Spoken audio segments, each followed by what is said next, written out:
scripture lesson this morning is found in the Gospel of Luke, the 7th chapter, verses 1 through 10, in which we read about how Jesus heals a Roman officer's servant. Interesting to pay attention to the fact that in this passage, Jesus never meets the officer himself or the servant that he heals. So pay attention to that as we read this passage. When Jesus had finished saying all of these things to the people, he went to Capernaum. A Roman officer there had a servant who was very dear to him. The man was sick and about to die. When the officer heard about Jesus, he sent some Jewish elders to ask him to come and heal his servant. And then they came to Jesus and begged him earnestly, "This man really deserves your help. He loves our people, and he himself built a synagogue for us." So Jesus went with them. He was not far from the house when the officer sent friends to tell him, "Sir, don't trouble yourself. I do not deserve to have you come into my house. Neither do I consider myself worthy to come to you in person. Just give the order, and my servant will get well. I too am a man placed under the authority of superior officers, and I have soldiers under me. I order this one go, and he goes. I order that one come, and he comes. And I order my slave do this, and he does it." Jesus was surprised when he heard this. He turned around and said to the crowd following him, "I tell you, I have never found faith like this, not even in Israel." The messengers went back to the officer's house and found his servant well. May God add a blessing to the reading and the hearing of the word. Now, some of you perhaps are familiar with the old joke about the fellow who died and went to heaven. When he got to heaven, he was greeted, of course, by St. Peter, and he asked Peter if he would show him around. And so Peter obliged and said, I'll give you the grand tour.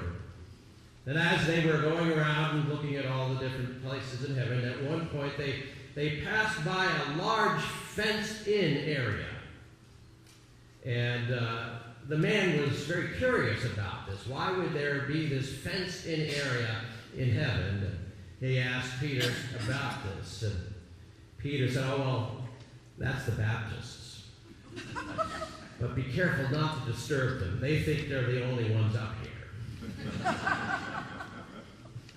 Now, I don't want to be too hard on our Baptist friends, especially since I know we have some Baptists or former Baptists here in our congregation.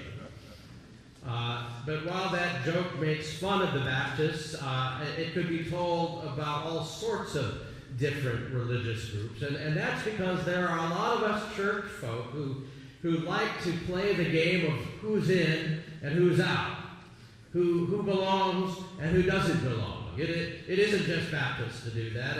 And if we're not doing that, well, then we're sure spending a lot of time speculating if we're not sure we already know.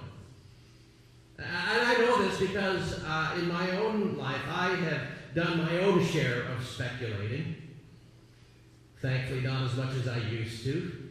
Because as time has gone by, I have come to believe that most of us are going to be awfully surprised when we get to heaven at who is there alongside us.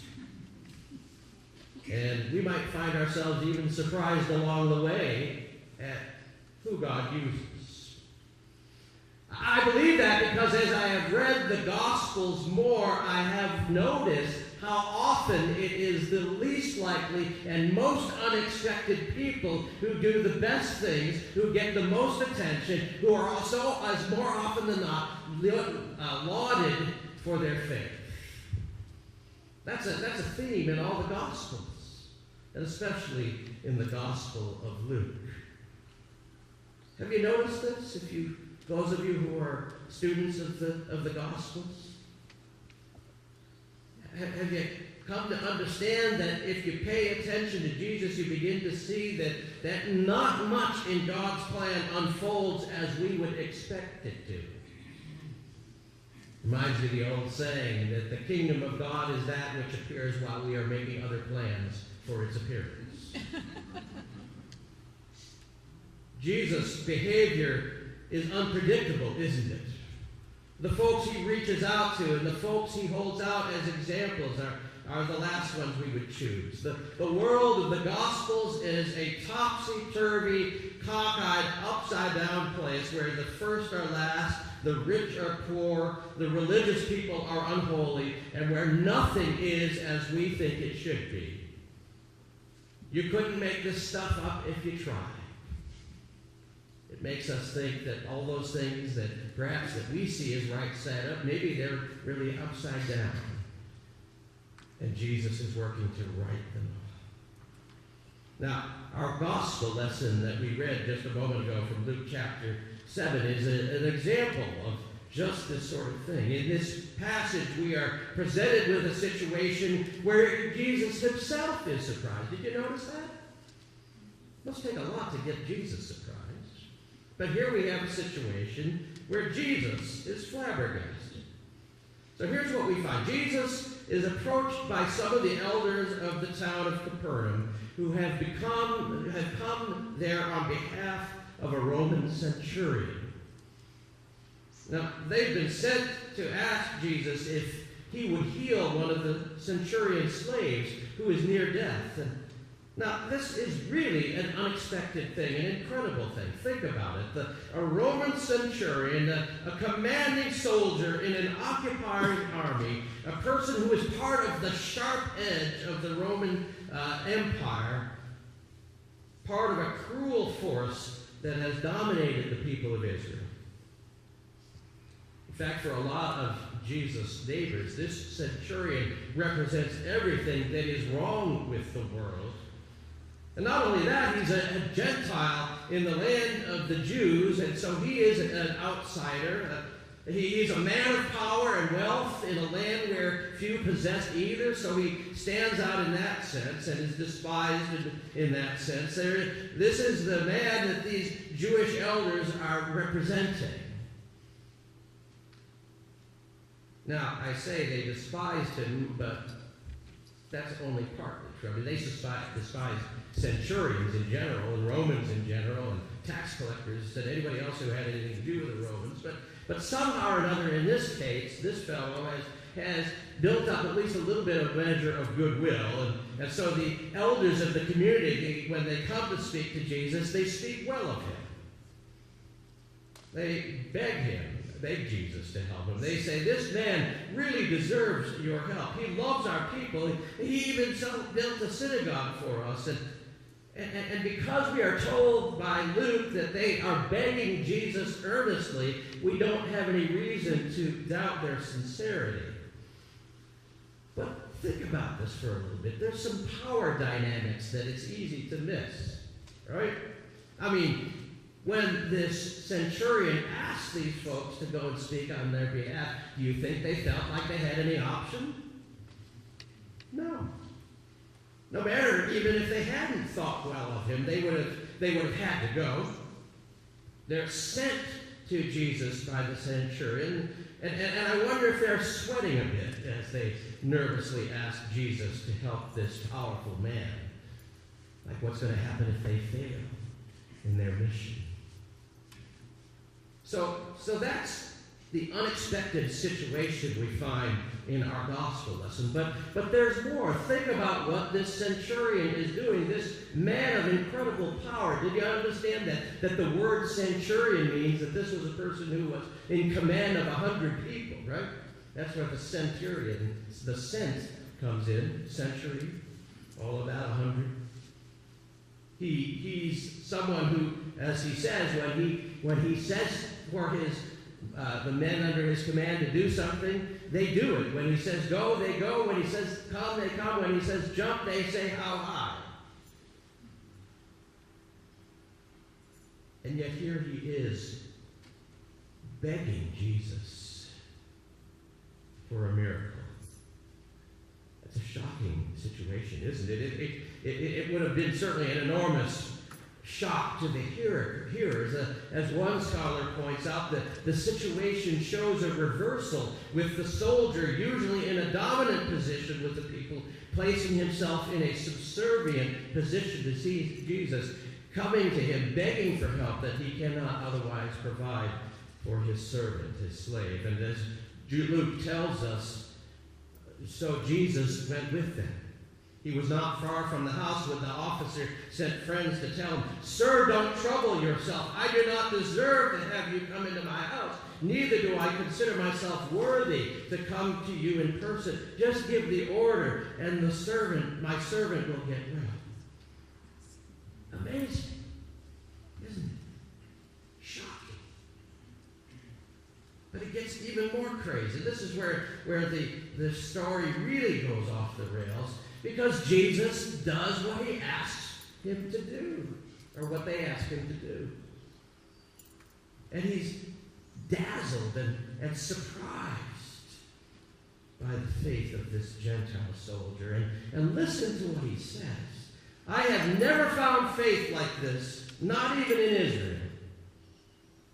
And in response to that faith, the beloved slave is healed. These are scandalous acts and words on Jesus' part. Why would Jesus praise a foreigner, a Gentile, a centurion so highly? Imagine for a moment if Jesus were to walk into our congregation and declare our enemies more faithful than we are. Imagine for a moment if Jesus declared a terrorist more faithful than you, a criminal more faithful than you. This is how shocking Jesus' declaration would have been.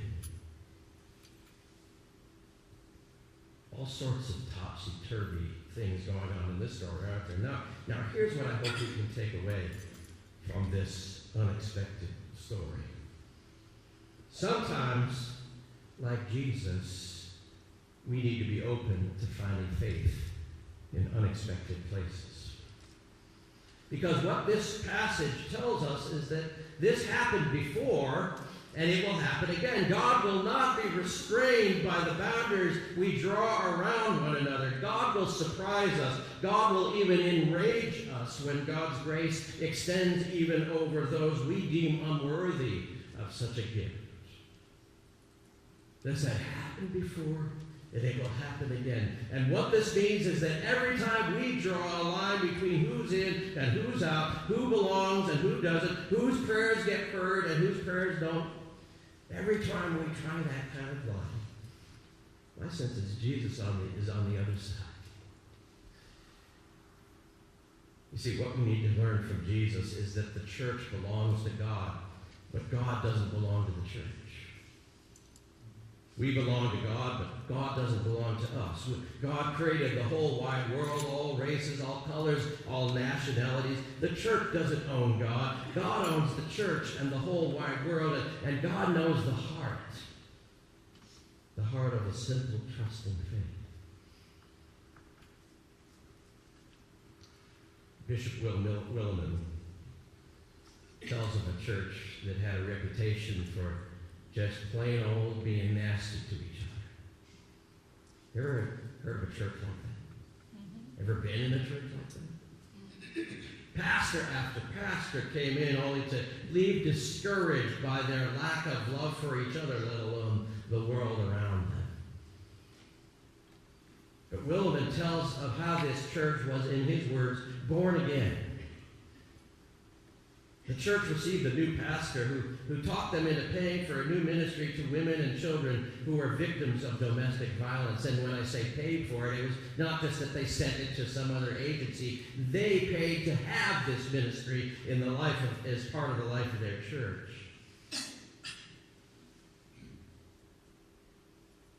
The bishop went to visit this church. I'm sorry, the ministry was to women and children who were victims of domestic violence. And when the bishop went to visit this church, he asked people, well, tell me the story behind why this church has turned around. A lay member of the church told the bishop, So we were so focused on our own aches and pains that we needed to go out and find people who were in greater pain than us. We needed to have more to do than sit here and worry about ourselves and our church. We needed to get out and be with people who weren't in the church in order to be the church. These women and kids taught us lessons in courage, faith, love, and grit that we needed to learn. This has happened before. It will happen again. And learning from the centurion, I think I understand. We think we're going out to save people. And in God's crazy way of doing things, sometimes they wind up saving us.